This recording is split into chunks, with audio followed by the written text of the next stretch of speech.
भाभी, रात के 9 बजे आप कहाँ जा रहे हो? मैं अपनी फ्रेंड्स के साथ किटी पार्टी में जा रही हूँ। टोकना जरूरी था क्या? लेकिन भाभी, इतनी रात को इस हालत में जाना ठीक नहीं है, इसलिए मैंने पूछा। आप होते कौन हो मुझसे ये पूछने वाले कि मैं कब बाहर जाऊँ? जब मेरे पति को कोई प्रॉब्लम नहीं है तो आप क्यों मुझे रोक रहे हो? तुषार, क्या हुआ? चिल्ला क्यों रही हो? और तुम अभी तक पार्टी में नहीं गई? कैसे जाऊँ मैं पार्टी में? तुम्हारी ये बहन कहती है इतनी रात में फ्रेंड्स के साथ किटी पार्टी में जाकर मजे करने की क्या जरूरत है? चुपचाप घर पे बैठो। दीदी, ये मैं क्या सुन रहा हूँ? ये कोई तरीका है इससे बात करने का? नहीं तुषार, भाभी झूठ बोल रही है। मुझे तो बस इनकी फिक्र हो रही थी, इसलिए मैंने पूछ लिया। देखा, इस हालत में भी ये मुझे झूठा कह रही है। क्या मेरा इतना हक नहीं बनता कि मैं अपनी फ्रेंड्स के साथ जाकर 2 बातें करूं? दीदी, रुला दिया ना उसे। आप कुछ दिनों की मेहमान हो तो मेहमान बनकर रहो। इस तरह से घर में तमाशा करने की क्या जरूरत है? तुम जाओ अपने फ्रेंड्स के साथ।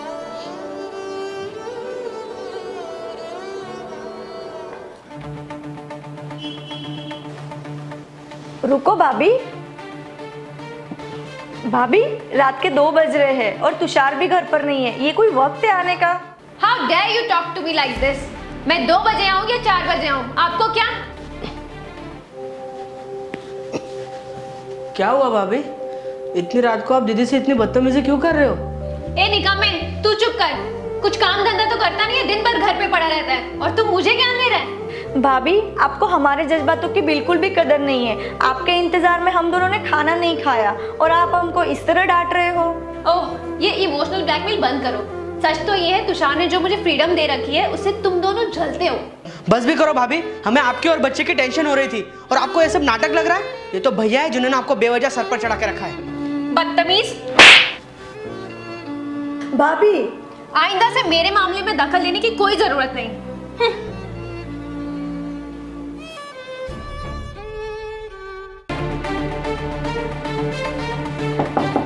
भाभी, हाँ मैं अंदर आ जाऊं क्या? हाँ, आ जाओ।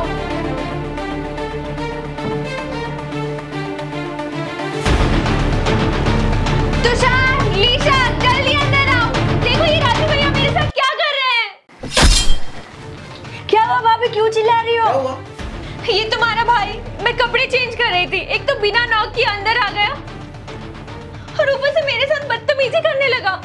भाभी, ये आप क्या बोल रहे हो? भगवान के लिए इतना गलत इल्जाम मत लगाओ मुझ पर। मैंने कुछ नहीं किया भैया। राजेंद्र, मैं कभी सपने में भी नहीं सोच सकता हूँ कि तू अपनी भाभी के साथ ऐसे हरकत करेगा।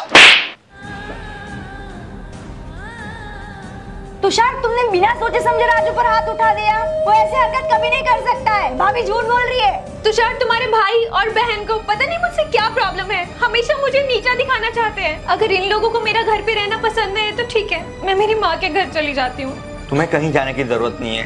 दीदी, यहाँ बहुत हो गया तमाशा। मैं आपसे हाथ जोड़ के विनती करता हूँ कि आज से आप अपने ससुराल चले जाइए और तू अभी कभी निकल यहाँ से। राजू, तू मेरे साथ घर चल। अब हम यहाँ एक पल भी नहीं रुकेंगे। चल।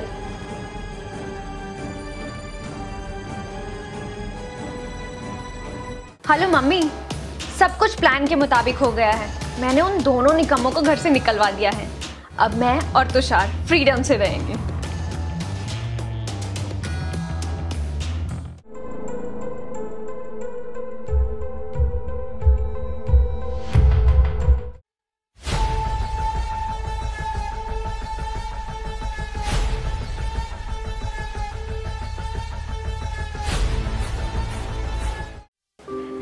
क्या हुआ तुषार, तुमने मुझे इतना अर्जेंटली क्यों बुलाया?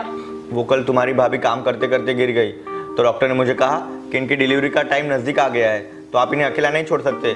और दीदी, आपको पता है ना मुझे कितना वर्कलोड रहता है, सो प्लीज आज से आप इनके साथ रहना। तुषार, तुम टेंशन मत लो, हम भाभी का अच्छे से ख्याल रखेंगे।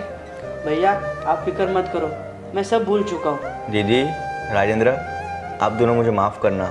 मैंने आप लोगों के साथ इतना गलत किया, फिर भी आप लोग आज मेरी मदद कर रहे हो। अरे तुम ऐसा क्यों बोल रहे हो? भाई बहन में तो झगड़े होते ही रहते, इसका मतलब ये नहीं कि रिश्ते टूट जाते हैं। और वैसे भी भैया, ये हमारी भी तो भाभी है। भाभी, फ्रूट खा लो।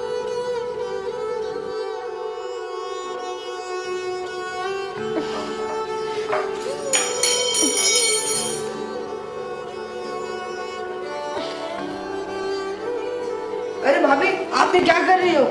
आप बैठो, मैं आपके लिए लेके आता हूँ। भाभी, आपके दवाई का वक्त हो गया है।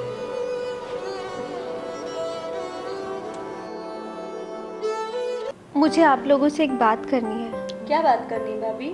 एक लड़की जब माँ बनती है तो उसे एक नया जीवन मिलता है, और मैं मेरे नए जीवन की शुरुआत झूठ से नहीं करना चाहती। मैं आप सबको एक सच बताना चाहती हूँ। कैसा सच? दीदी, उस दिन आप सच कह रहे थे। राजू भैया ने मेरे साथ कोई बदतमीजी नहीं की थी। वो सब नाटक मैंने जानबूझकर आप लोगों को अलग करने के लिए किया था। मुझे माफ़ कर दो। इसकी आपको मुझे जो सज़ा देनी है आप दे सकते हो। क्या मेरे परिवार के खिलाफ तुम्हारी ये सब सोची समझी साजिश थी? तुषार, भाभी सच में बदल गई है। उन्हें अपनी गलती का एहसास है और हमें उन्हें कोई सज़ा नहीं देनी है। भाभी, हमें आपसे कोई शिकायत नहीं है। तुषार, मैं पहले ये सोचती थी कि ये लोग जानबूझकर मुझे परेशान करते हैं, लेकिन सच तो ये है, पिछले कुछ दिनों में दीदी ने मेरा माँ से भी बढ़कर ख्याल रखा है, और राजू भैया ने एक छोटे भाई की तरह मुझे संभाला है। बस भी करो भाभी, अब क्या रुलाओगी?